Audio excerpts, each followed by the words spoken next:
gas booking रो असल सत news cut परवर्ती प्रसंग आम विभिन्न स्थान जो चित्रगुड़िक गणमाध्यम देखुचे सामाजिक गणमाध्यम भी लोके प्रतिक्रियाशील होती एलपीजी को नहीं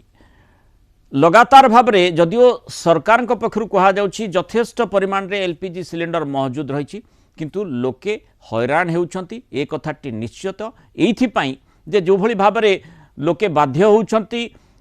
गैस एजेंसी पाखक जीवा लगी जो आगरू आम देखुले जे एलपीजी सिलिंडर घरे आसी पहुँची जाऊला जेतिकी दिन आपण आशा करते ताठू कम समय पहुँची जाऊला वर्तमान मध्यप्राच्य युद्धर प्रभाव बोली कहुच्छी ईरान युद्धर प्रभाव बोली कहुच्छी जो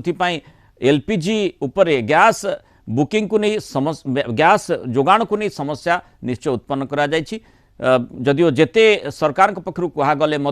लोके जानिछंती जे प्रकृत स्थिति सेमानक सहित कौन रही जदि बुकिंग कथा कहबा जो भली आमे देखुचे जे सरकार पक्षर नियम करा जायछि 21 दिन अर्थात गोटे सिलिंडर पाइबार आगुर 21 दिन थिला वर्तमान ताकू 25 दिन करा जायछि 25 दिन भितरे बुकिंग हेबो नाही 25 दिन पर ही बुकिंग हेबो एभली मध्य रिपोर्ट आसुची जे 25 दिन पर